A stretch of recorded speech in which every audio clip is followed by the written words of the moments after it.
그림 한 장 먼저 보여주시기 바랍니다.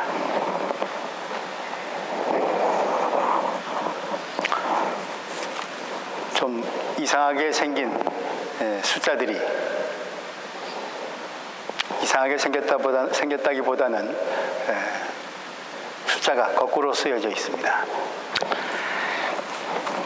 1934년 7월 24일부터 8월 8일까지 조선중앙일보에 연재되었던 이상이라고 하는 작가 아시죠? 이상의 시, 오감도, 그 유명한 오감도 중에 시 제4호, 네 번째 작품입니다. 시, 우리가 읽어야 할 텐데 읽기 전에 눈으로 보기만 해도 아주 이상한 시입니다. 시를 글자로 쓴 게 아니라 숫자로 썼기 때문입니다. 그리고 그 숫자도 모조리 다 뒤집혀져 있습니다.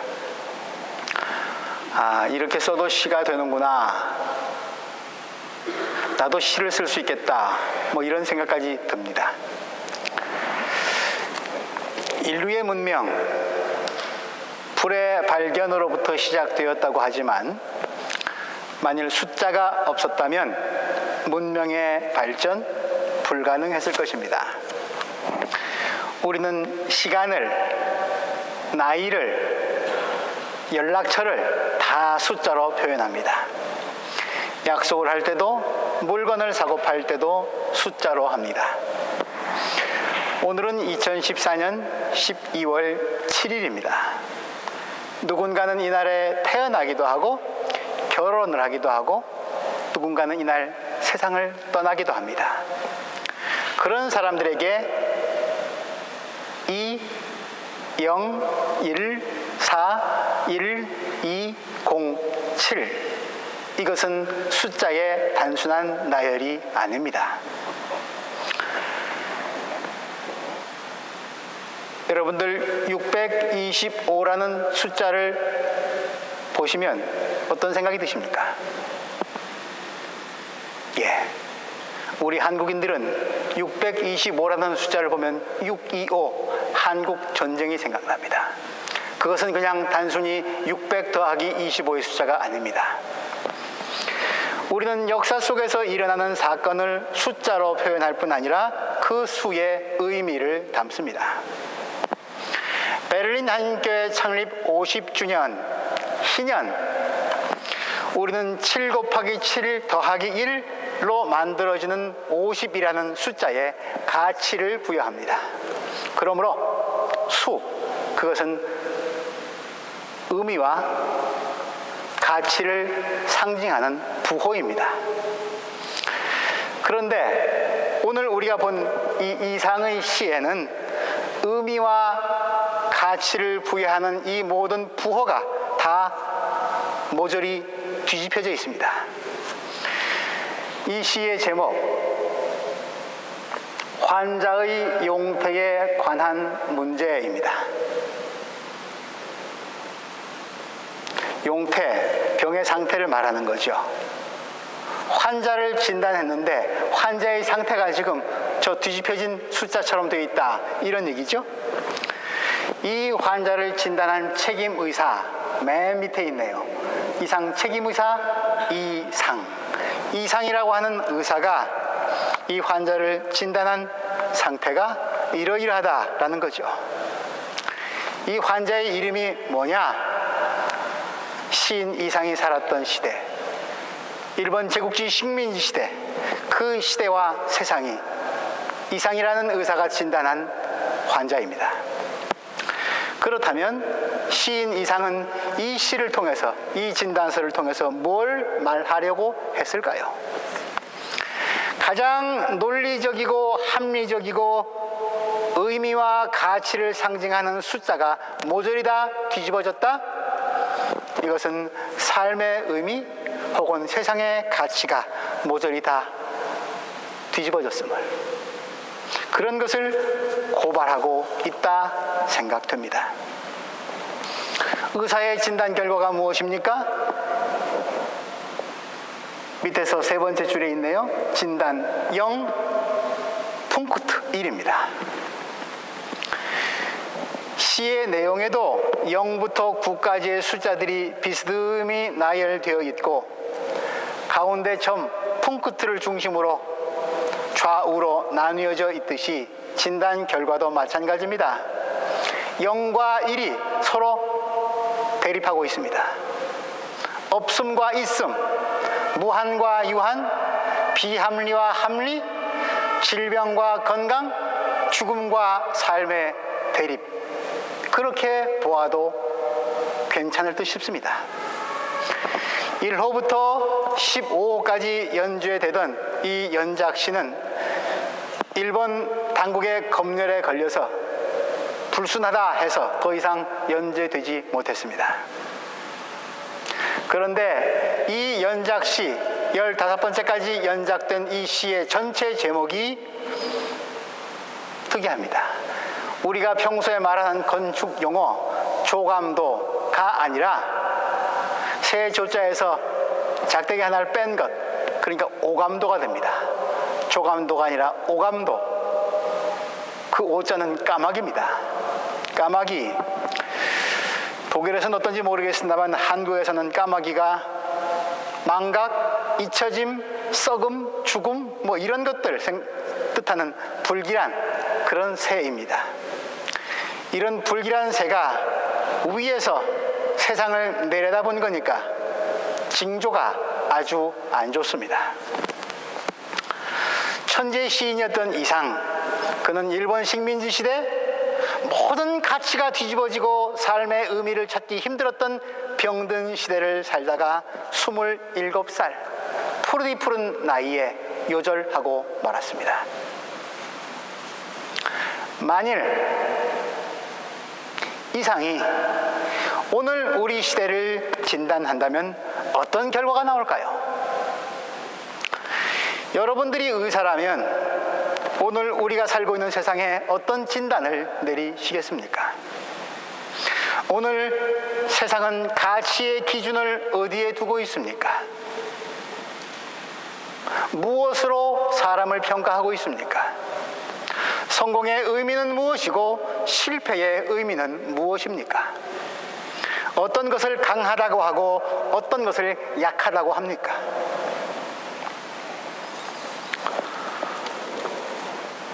서울의 어느 교회에 한 장로님이 계셨습니다.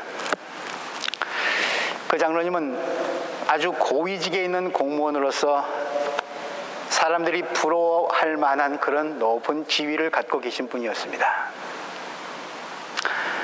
또 물려받은 재산이 많아서 남들에게 아쉬운 소리는 한 번도 하지 아니하신 아주 고결하고 반듯한 장로님입니다. 교회에 헌금도 많이 하셨습니다. 그런데 참 이상하게도 그 장로님 곁에는 사람들이 가까이 다가서질 못했습니다. 모든 게 다 완벽하게 보이는데도 말입니다. 그런데 그 같은 교회에 남편을 일찍 천국으로 보내고 고생하면서 자식 둘을 키우다가 말년에 큰 병을 얻어서 몸을 이렇게 움직이는 것도 몹시 어려운 그런 권사님이 한 분 계셨습니다. 이 권사님은 거동하기가 너무 불편해서 주일에 한 번 일요일 날 겨우 교회에 가서 예배 드리는 정도, 그 정도 건강 정도만 간신히 유지하고 계셨습니다. 참 힘드신 것 같은데, 사실 힘든데, 그런데 그분 권사님의 얼굴은 언제나 밝았습니다. 언제나 미소를 머금고 계셨습니다. 그래서 교인들은 권사님을 걱정하러 그분 곁에 갔다가 오히려 삶의 위로와 기쁨을 얻곤 했습니다. 어느 날 이 장로님과 또 신방대원들이 함께 권사님 집에 신방을 갔습니다. 예배를 드리고 차를 마시면서 이런저런 얘기를 나눴습니다. 그러다가 그 고위직에 계신 장로님이 난데없이 권사님을 위로한다고 하면서 하신 말이었어요. 그런데 이런 말씀을 하십니다. 아이고 우리 권사님, 이렇게 고생하면서 사시는 것보다 차라리 괴로운 세상 떠나서 하나님께 가시는 게 좋지 않아요? 권사님이 위로한다고 한 말씀인데 신방대원들 정말 깜짝 놀랐습니다.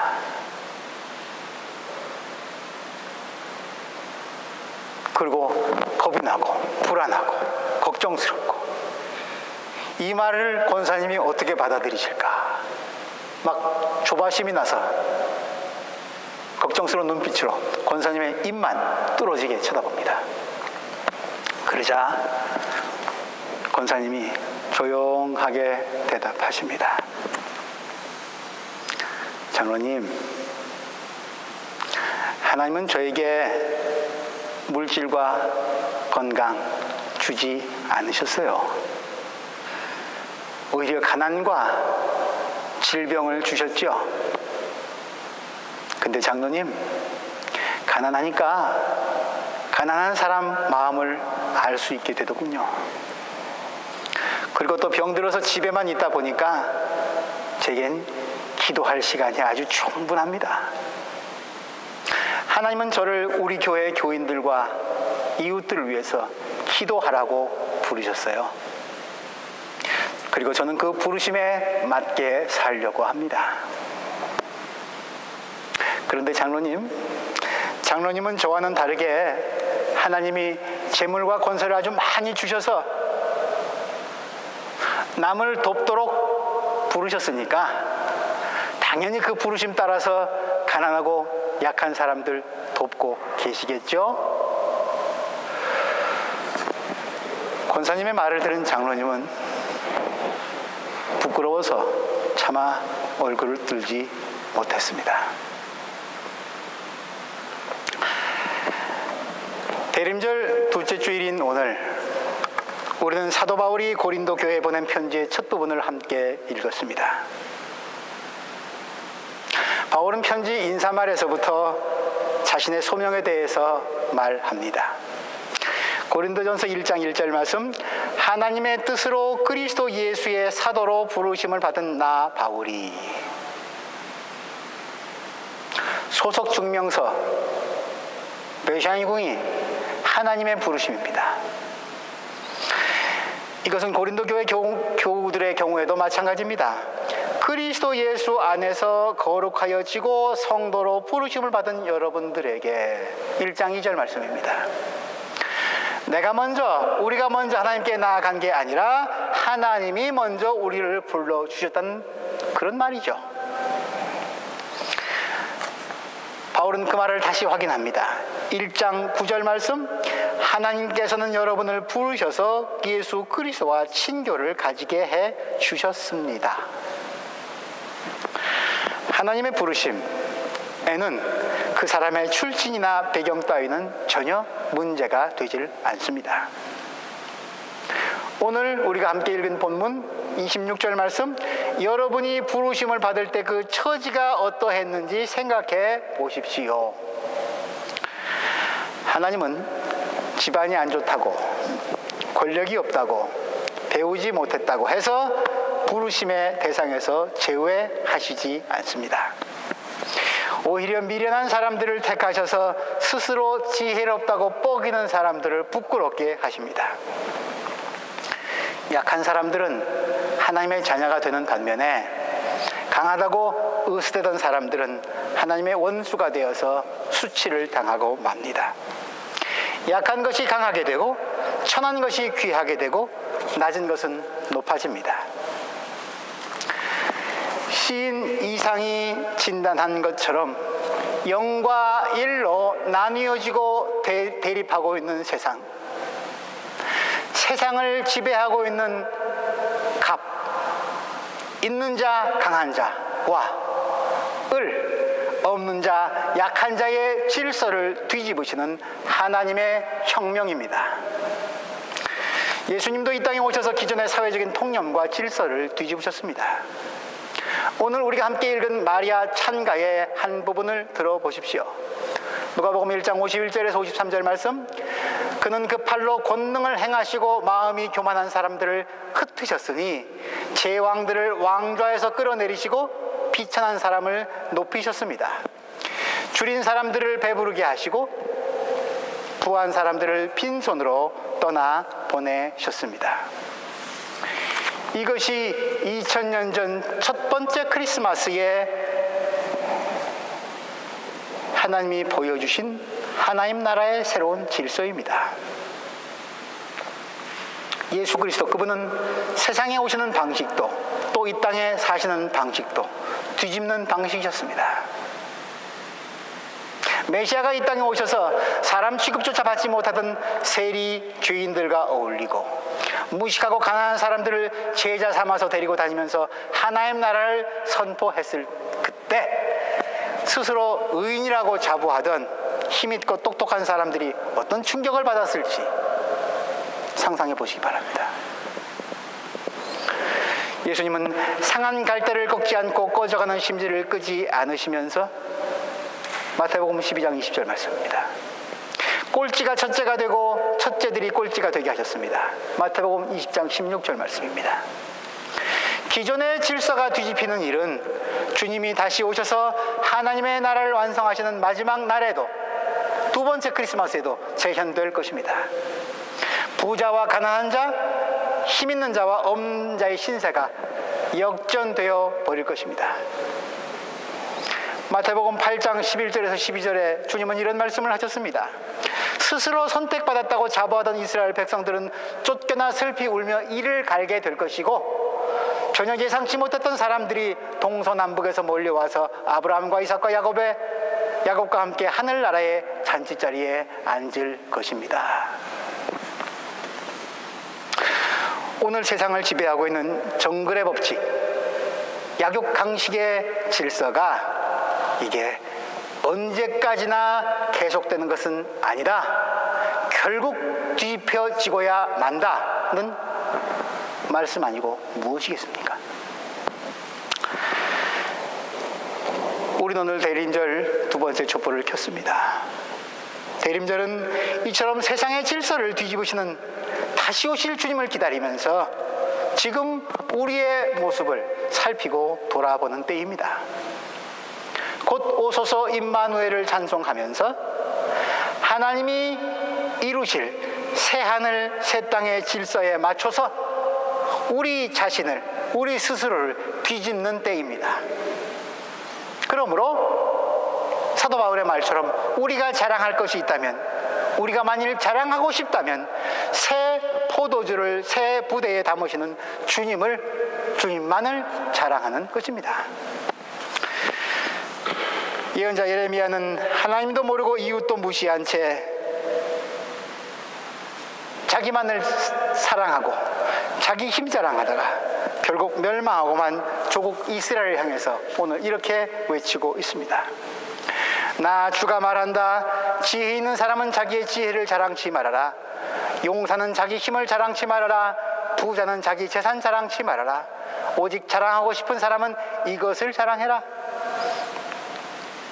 나를 아는 것과 나 주가 긍휼과 공평과 공의를 세상에 실현하는 하나님인 것과 내가 이런 일을 하기를 좋아한다는 것을 깨달아 알만한 지혜를 가지게 되었음을 자랑하여라. 나 주의 말이다. 이상의 시 오감도 제4호를 여러분들 한번 거울에 비추어 보십시오. 거울에 비추면 이렇게 보일 것입니다. 좌우가 바뀌는 것이죠. 다시 뒤집어져서 숫자가 바르게 보입니다. 우리의 거울은 누굽니까? 우리의 자랑이신 예수 그리스도를 이 병든 시대의 거울로 삼으시기 바랍니다. 만일 우리가 나의 문제를, 이 시대의 아픔을 주님께 가져가면 주님은 우리를 그냥 빈손으로 돌려보내지 않으십니다. 우리의 위기가 하나님의 기회가 됩니다. 우리의 아픔이 하나님의 치료가 됩니다. 우리의 절망이 하나님의 희망이 됩니다. 그분의 손에 잡힌 바 되면 겉이 아니라 속이 들여다 보이고 뒤집혔던 것이 바로 보입니다. 언제까지나 계속될 것만 같은 세상의 질서가 뒤집어지는 그날이, 바로 그날이 다시 오시는 주님과 함께 오고 있음이 느껴질 것입니다. 그래서 마침내 우리의 입에서도 마리아의 찬가가 터져 나옵니다. 그러면 삶의 기준과 가치가 바뀝니다. 예수 안에서 뒤집어진 가치관으로 세상과 이웃을 다시 보게 됩니다. 내게 주신 힘과 재물을 남을 위해 베풀 수 있는 예수의 사람으로, 물질과 건강이 없어도 기도할 수 있는 하나님의 사람으로 변화할 것입니다. 하나님이 기필코 이루시고야 말 새하늘 새 땅을 꿈꾸면서 지금 여기서 살아갈 수 있게 될 것입니다. 사랑하는 교우 여러분, 만일 여러분들이 나 스스로를 지극히 보잘것없는, 별 볼 일 없는 사람이라고 생각하신다면 오늘 사도 바울이 고린도 교회에 보내면서 쓴 편지의 이 구절 꼭 기억하실 수 있기 바랍니다. 아무도 하나님 앞에서는 자랑하지 못하게 하신다. 무슨 말씀입니까? 하나님 보시기에 별 볼 일 없는 사람은 없습니다. 하나님은 내가 생각하는 것 이상으로 그보다 훨씬 더 나를 들어 쓰기를 원하십니다. 대림절입니다. 우리는 약하고 어리석은 나를 부르시고 내 모습 이대로 하나님의 정의를 드러내는 도구로 사용하기를 원하시는, 또 그렇게 사용하시는 하나님을 자랑하면서 다시 오실 주님을 기다립니다. 마라나타, 아멘, 주 예수여 오시옵소서. 기도합니다.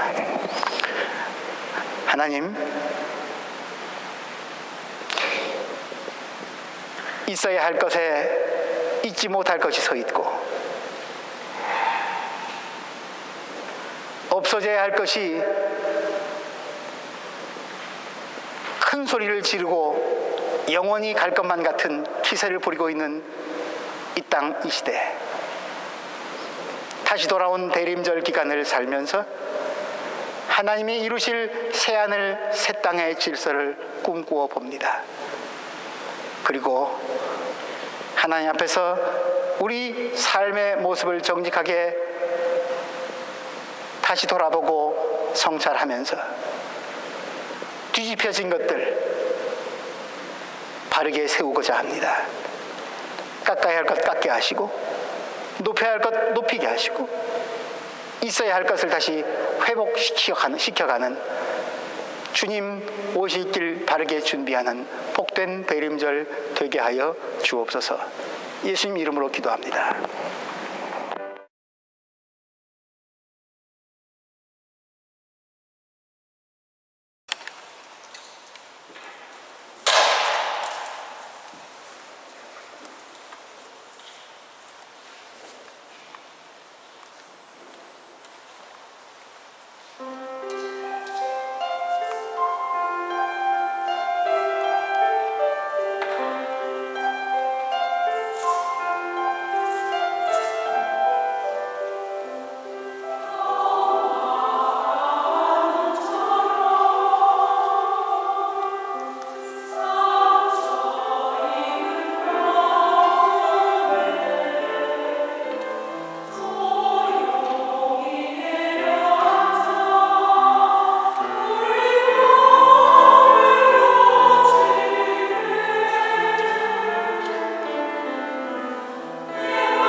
예수